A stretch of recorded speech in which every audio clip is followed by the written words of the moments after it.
వ్యవహారం గవర్నర్లు versus supreme court అన్నట్లు తయారైంది. గవర్నర్ల విధుల్లో కోర్టు జోక్యం అవసరం లేదంటుంది కేంద్రం.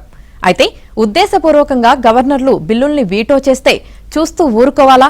న్యాయం జరగాలి కదా అనేది న్యాయస్థానం ప్రశ్న. అన్ని పనులు చేయాలని కోర్టులు అనుకోకూడదని కేంద్రం, బీజేపీ పాలిత రాష్ట్రాలు వాదిస్తున్నాయి.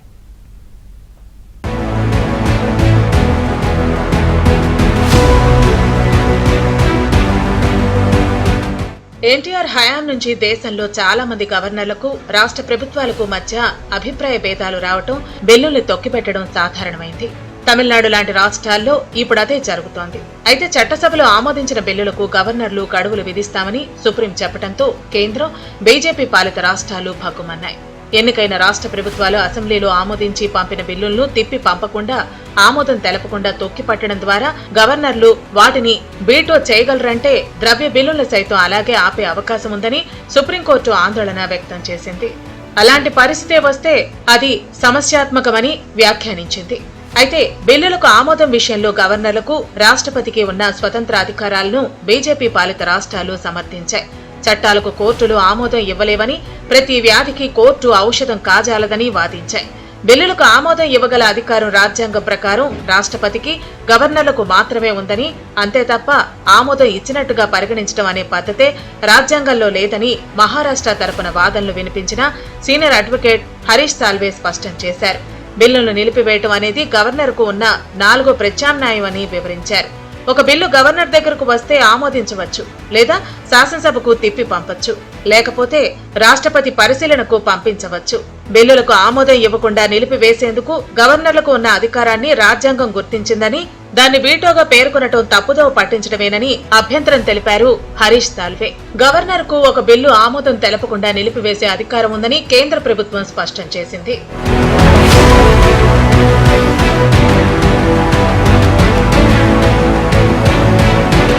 రాజ్యాంగంలోని ఆర్టికల్ 207 ప్రకారం గవర్నర్ సిఫారసుతోనే ద్రవ్య బిల్లును సభలో ప్రవేశపెడతారని, దాన్ని గవర్నర్ నిలిపివేస్తారన్న సమస్యే ఉత్పన్నం కాదని ప్రభుత్వం వాదించింది. రాజ్యాంగ నిర్మాతలే గవర్నర్ల అధికారాలపై ఎలాంటి పరిమితులు విధించినప్పుడు అటువంటి పరిమితులను వ్యాఖ్యానాల ద్వారా కోర్టులు విధించలేవని సీనియర్ న్యాయవాది హరీష్ సాల్వే అభిప్రాయపడ్డారు. గవర్నర్లకు కాలపరిమితి విధించడం సరైంది కాదన్నారు. గవర్నర్ ఒక బిల్లును ఎందుకు తొక్కిపట్టారో సమీక్షించే అధికారం కోర్టుకు లేదని ఆయన వాదించారు. రాజ్యాంగంలోని ఆర్టికల్ 361 ప్రకారం రాష్ట్రపతి లేదా గవర్నర్లు తమ అధికారాలు, బాధ్యతలను నిర్వహించే క్రమంలో తీసుకున్న చర్యల గురించి ఏ కోర్టుకు జవాబుదారీ కారని చెప్పారు. అసలెందుకు ఆ నిర్ణయం తీసుకున్నారని మాత్రం అడగటం కుదరదన్నారు. ఈ కేసులో కేంద్ర ప్రభుత్వ వాదనలు సమర్థిస్తూ మధ్యప్రదేశ్, రాజస్థాన్ రాష్ట్రాల తరపున సీనియర్ న్యాయవాదులు నీరజ్ కిషన్ కౌర్, మణీందర్ సింగ్ వాదనలు వినిపించారు.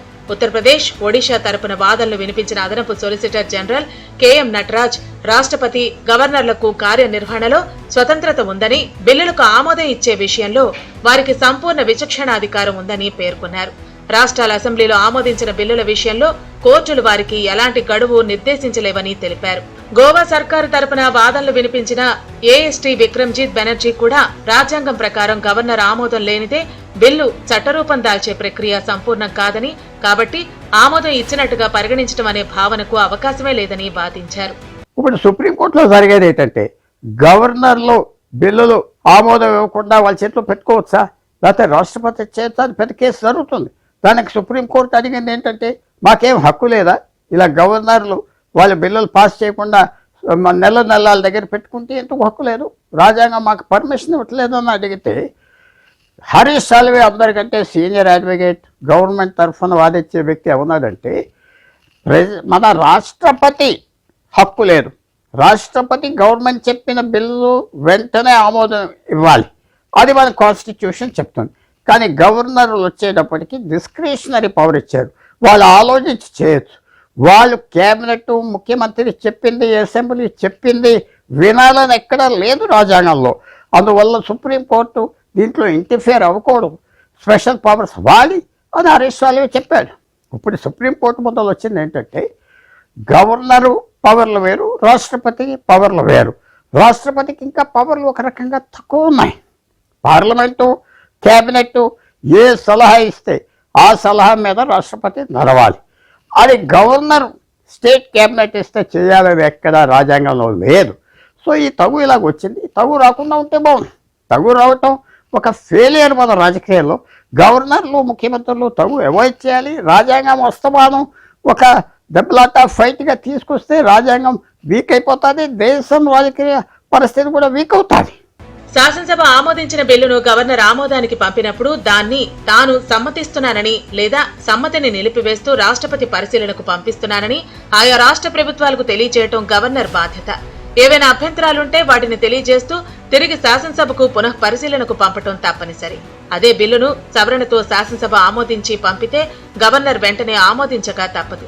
రాజ్యాంగపరమైన ఈ ప్రక్రియకు విరుద్ధంగా గవర్నర్లు తమ బిల్లులను ఆమోదించకుండా కాలయాపన చేస్తున్నారని, అభ్యంతరాలుంటే తమకు తెలియజేయటం లేదని, రాష్ట్రపతి పరిశీలన కోసం పంపటం లేదని ఆరోపిస్తూ తమిళనాడు, కేరళ, పంజాబ్, ఛత్తీస్గఢ్ రాష్ట్రాలు గతంలో సుప్రీంకోర్టును ఆశ్రయించాయి.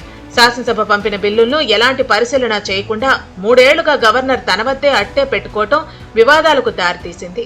ఈ వివాదంపైనే సుప్రీంకోర్టు బిల్లుల ఆమోదానికి గవర్నర్కు, రాష్ట్రపతికి గడువు నిర్దేశిస్తూ తీర్పు వెలువరించడం సంచలనం కలిగించింది. ఇది రాజ్యాంగపరమైన రగడగా మారి విచారణ సాగుతోంది. గతంలో కూడా తమిళనాడు ప్రభుత్వానికి గవర్నర్కు మధ్య విభేదాలు తలెత్తి ప్రతిష్టంభన ఏర్పడిన సంఘటనలు ఉన్నాయి. గవర్నర్లు కొందరు గాడి తప్పి నడుస్తున్నా లేదా రాజ్యాంగానికి అతీతులుగా వ్యవహరిస్తున్నా కేంద్ర ప్రభుత్వం ఏమాత్రం స్పందించకపోవటం విమర్శలకు దారితీస్తోంది.